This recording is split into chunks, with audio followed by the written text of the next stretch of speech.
Christ loved the church and gave himself up for her, that he might sanctify her. He has joined her with himself in an everlasting covenant and never stops caring for her as his own body. So one of the things that we need to get more and more in touch with is our own prayer life. And Joanne mentioned in the PowerPoint, we have to have that personal relationship with Christ, knowing that Christ will speak to our hearts in a way that will fashion us all as one. St. Augustine wrote this: "This is the whole Christ, head and body, one formed from many. Whether the head or members speak, it is Christ who speaks.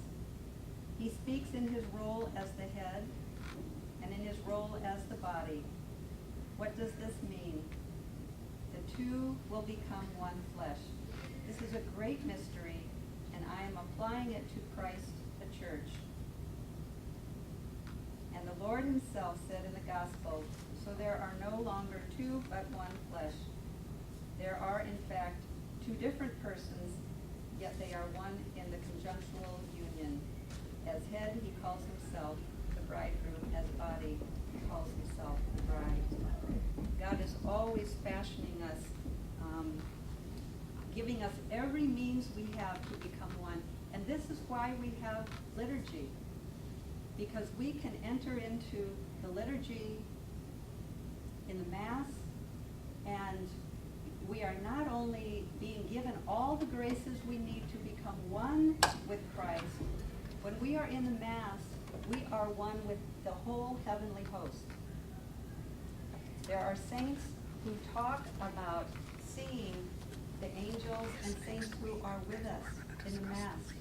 This Mass draws us into the presence of God in such a powerful way. We are entering into the heavenly worship. We truly are entering into the heavenly worship. So I think Joanne wants to take us into the church for a few minutes, so I'm going to close here, except that I want to say, when you are in Mass, I'd like you to remember three things especially. And one is that the whole heavenly host, angels, saints, all in heaven are present to us.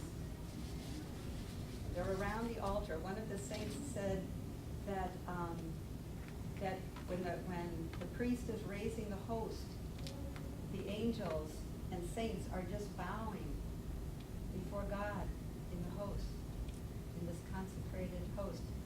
So be mindful of their presence.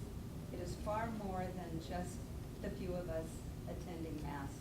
We are entering into a heavenly worship. Secondly, be mindful of the fact that Christ is truly present to you in a way that is more sacred, more powerful than in any other event of your life. That's happening while you are attending Mass.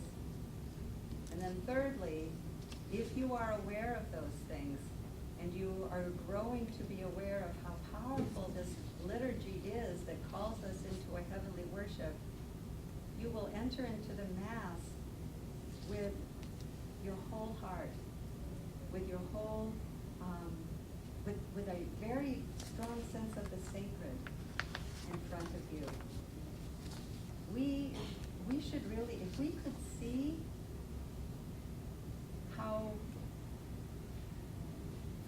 what it really means that Christ is present in the Eucharist, we would be trembling when we went up to receive him. So I just leave you with those three things. We are part of a mystical body that is much bigger, much more powerful than we can perceive or understand, but because we are part of a bigger body, a mystical body, our prayers are so powerful. when we go before God and pray for others as a body of Christ. So never underestimate your power of prayer.